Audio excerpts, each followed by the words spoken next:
What's up, Green Bay Packers fans? Welcome back. As always, thank you for joining me. My name's Paul Brettel. Today we're here to discuss if there's another shift coming on the offensive side of the ball for the Green Bay Packers this upcoming season, because the way free agency has played out so far tells us that could be the case. So let's explore what that might be. But first, before we dive in, you know what to do. Hit like on the video, hit subscribe on the YouTube channel. I do greatly appreciate it. Follow me on Twitter at Paul_Brettel. Find all my work, including the written versions of everything we discuss here over at ESPNLacrosse.com. And my Wisconsin sports radio fans, Packers, Brewers, Bucks, Badgers, download the 105.5 ESPN Lacrosse app. So like I said, the way free agency has played out so far potentially tells us that there could be a shift coming on the offensive side of the ball for the Green Bay Packers this season in terms of what they lean on, how they operate. And we saw a shift last year during the 2024 season to a more run-centric approach on offense with Josh Jacobs in the backfield. That running game provided stability to this Packers offense. It was often the catalyst for the overall success that unit found throughout the course of the season, provided consistency, and in a number of games helped the Packers close out those games and come away with the victory. The running game was absolutely a big integral part with Josh Jacobs of how the Packers went about the 2024 season. And the shift wasn't only a more run-centric approach, but it was how the Packers ran the ball was quite different as well from previous seasons that we've seen under Matt LaFleur. One of those elements was we saw a lot more runs out of shotgun versus under center. And now part of that equation early on in the year, right, was Jordan Love dealing with the lower body injuries. Didn't quite have the same flexibility to be able to go under center as often as he would if he was fully healthy. But even once Love was healthy, right, coming out of that bye week, that second half of the season, we still continued to see a lot of runs out of shotgun from this Packers team, much more than what we had seen in previous years. And a big part of that is it just suited Josh Jacobs' skill set and what he does well.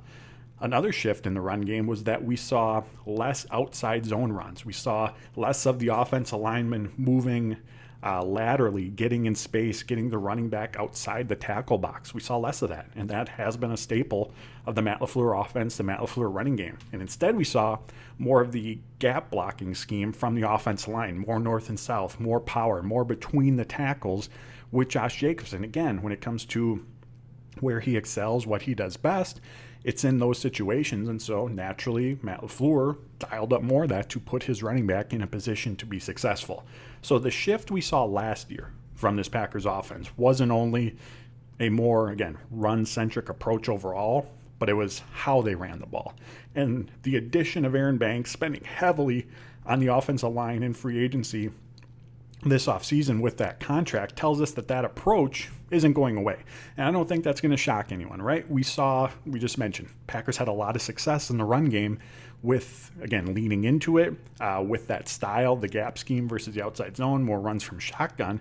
And as we talked about when the Packers made the assigning of Aaron Banks, where he's been at his best in his career is as a run blocker. Matt Bowen of ESPN, before free agency started, put together his list of free agent prospects to know at each position.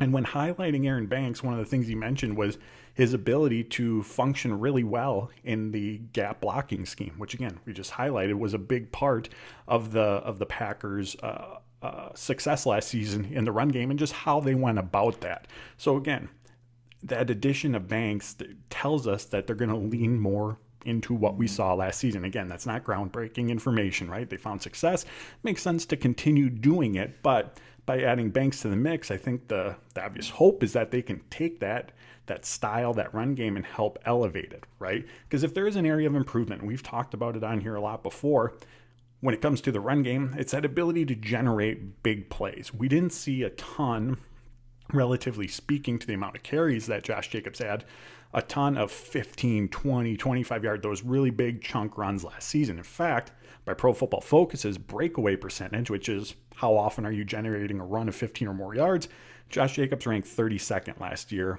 in that regard. And so how do you get more runs, big runs from Josh Jacobs? Improve blocking, right? You help him get to the second level more cleanly so he can be in space, so he can make defenders miss. So again, I think the addition of Aaron Banks can certainly help in that regard, not to mention that he just inserting him at the left guard now gives the Packers more flexibility in terms of how they construct the offensive line, right? You get Jordan Morgan, you can have him compete at right guard, you could potentially have him compete at left tackle. It bolsters the overall depth of the offensive line. So we can see from that signing that, again, what they leaned into last year isn't going away, right? And it makes, like I said, makes perfect sense. That's not surprising whatsoever. And the run game, as it continues to find success for this Packers team, we talked about this last season. We saw it on display last season. A really strong run game can be a quarterback's best friend, can be a passing game's best friend, right? When you're picking up steady yards on the ground, 4, 5, 6 yards per attempt, you're staying ahead of the sticks. You're in second and short, third and short situations, right?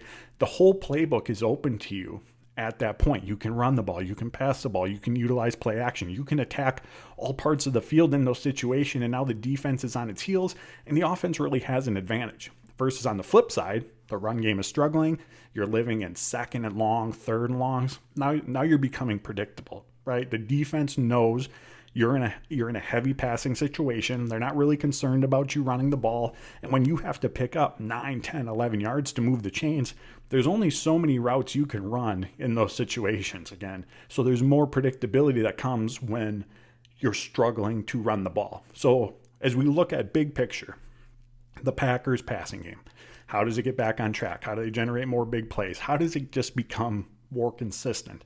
The running game can absolutely have a role in helping to shoulder some of that workload, right? Putting Jordan Love, the receivers, the offense as a whole in positions to be successful. And again, we saw that a lot last season. However, when it comes to all those elements we just mentioned, right? The consistency, the big plays, the attention to details, ultimately it comes down to the pass catchers, the tight ends, the wide receivers, and ultimately they're going to have to be the ones who help elevate that element, who help elevate that part of the game and bring back that consistency, that big playability that we've seen on and off from these Packers receivers over the last 2 years. And again, as we look to the potential shift that's coming in 2025, this is going to help in that regard. Now let's focus on the receiver position here for a second. We've discussed this a lot this offseason, so I'm not going to get into too much crazy depth about it, but adding a true number one to just insert into this Packers offense, who's established, who has the resume, who can come in and be that guy, was never the likely path for this Packers team this offseason. For one, there's just not a lot of those guys that are available and out there. And two, whether we agree with it or not, from a roster building standpoint, age, potential draft capital traded away, cost, salary cap wise, all of those are really, really heavy factors that go into that decision-making process for Brian Gutekunst. So again, there's previous videos on this where you can go watch and dive deeper into that topic. But for now, we'll just leave it at this. That was never the likely outcome for this Packers team when it came to addressing this wide receiver unit. Competition was always going to have to be the catalyst to raise the level of play, right? You hope that with added competition, Mecole Hardman to a degree can help hopefully provide some of that, but you hope with adding new players, new talents into the equation, that raises the level of urgency, right? We heard Brian Gutekunst use that word after the season, that not just in the receiver room, but this roster as a whole, more urgency is needed. And so with that added urgency for playing time, for targets throughout the course of the season, maybe even roster spots, that you hope that helps players hone in on the details, the day-to-day, and ultimately raises their level of play. We saw something similar to that competition element really be the catalyst for the growth that we saw from the wide receiver unit in 2023. You have Christian Watson, you have Romeo Doubs already on the roster. You bring in Jaden Reed, Dontavian Wicks, Malik Heath into the equation. And all of a sudden, as the season progresses, as those guys are fighting for playing time, spots on the depth chart, opportunities throughout the course of the game, we start to see that group really take off. And not just at the receiver position, but this roster as a whole. I remember last offseason, Brian Gutekunst talking about how he wants to, continue to recreate that competition element throughout the roster because of that 2023 season and just the growth that young Packers team had that year.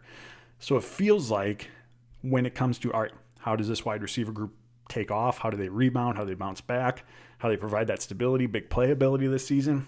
It's that competition, right? That competition is going to have to fuel the growth. Now, while that may be the plan, or that's what it appears the plan is going to be on the outside, there's certainly no guarantee that that's going to work either. You're relying on internal development, which is what the Packers did last season. And instead of seeing growth, instead of seeing these young receivers take a big step forward, we saw them plateau. We even saw some regress, right? So there's no guarantee that this method, going down this path, hoping that the competition and urgency raises level of play, certainly no guarantee that it's going to work for this team. And even in the draft, this year's class, again, not to say that there aren't draft picks that can't turn into those true wide receiver ones, but the general consensus among draft analysts out there is that this year's wide receiver class doesn't have the same depth or even high-end talent that we've grown accustomed to seeing at the receiver position over the last several years. So banking on even using a first-round pick at the receiver position to find that guy, there's no guarantee that that's going to happen either, right? It's going to be someone who's going to have to come in and hopefully, again, that competition, that urgency helps raise the level of play of that unit. All right, so now back to 2025 season. What's the shift that we might see in this Packers offense this upcoming season? And I think the groundwork is there, especially given how this offseason has played out. Again, at the receiver position, no guarantee that we see these guys elevate. The Packers didn't bring in that true wide receiver one to come in and help elevate that group. So what's the shift this season to provide that stability to the passing game?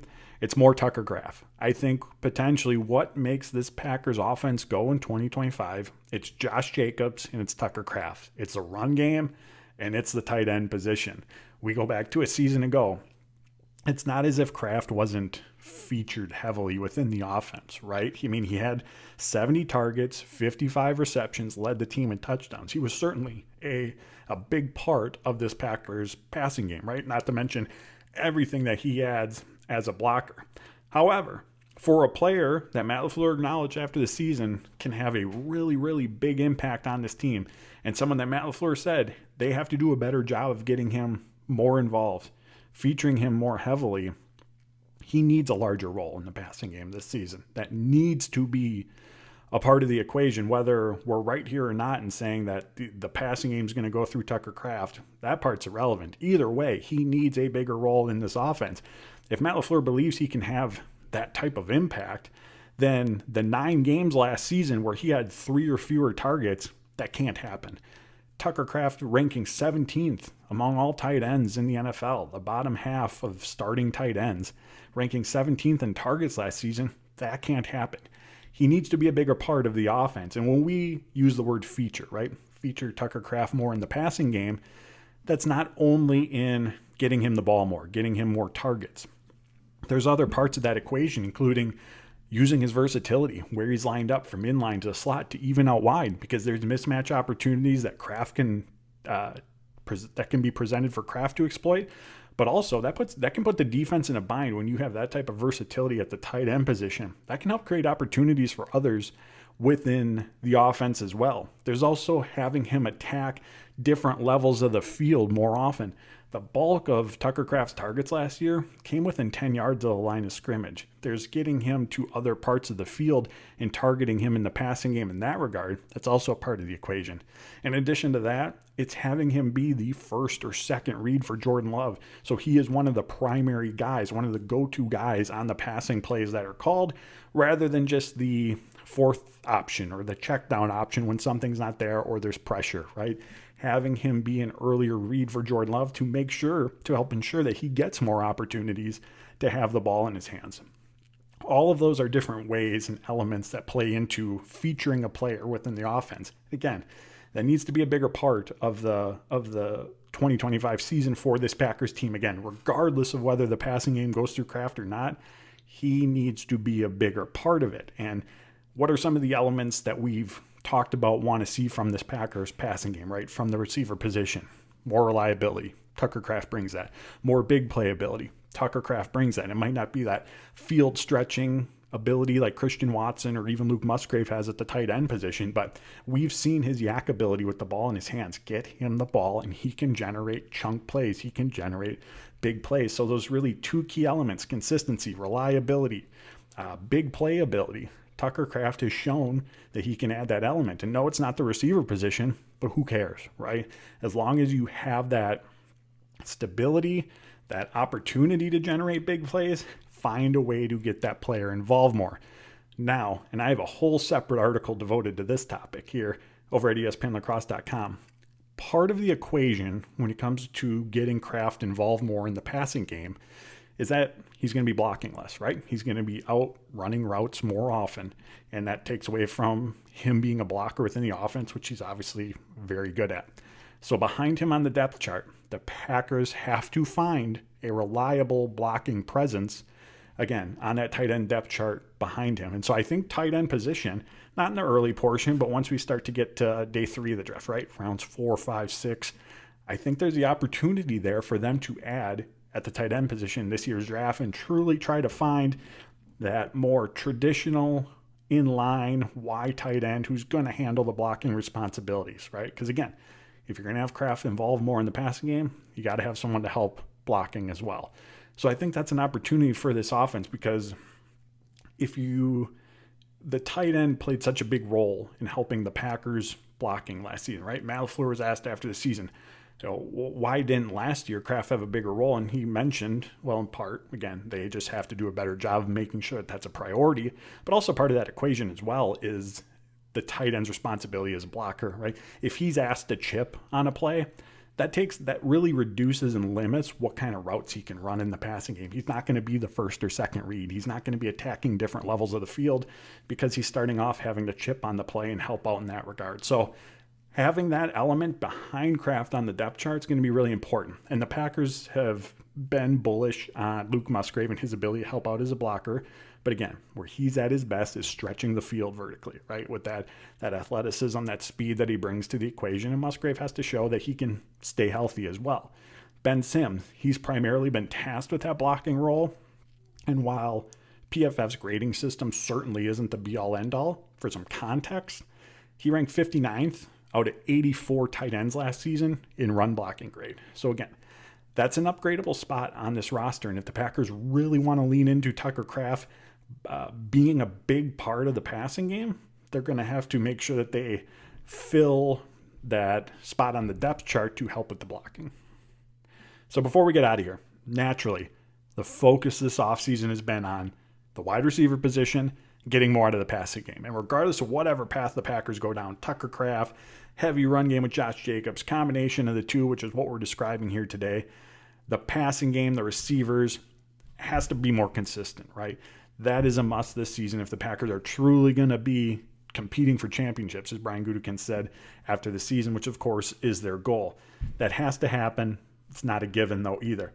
So maybe, and for all the reasons we just went through, maybe banking on that wide receiver growth to be the catalyst for an improved passing game this season, maybe that's not plan A, right? Maybe that's plan B. Obviously, there's the hope that happens, right? And if it does happen, you make adjustments and you start to feature those players more and get them more involved and lean more heavily on them. But maybe plan A is a heavy dose of Josh Jacobs and a heavy dose of Tucker Kraft, right? Two players who have shown the ability to generate big plays, have shown the consistency that you can rely on, and perhaps this upcoming season, that's how we see Matt LaFleur build his offense. And if the wide receivers start to produce, if they start to develop and come along, then we'll start to see shifts take place in terms of how those players are utilized. But to get things going, to have some consistency, stability, and something to lean on, could be a lot of Josh Jacobs and Tucker Kraft moving forward. So there you have it, my friends. As always, I appreciate you tuning in. Hit like on the video, hit subscribe on the YouTube channel.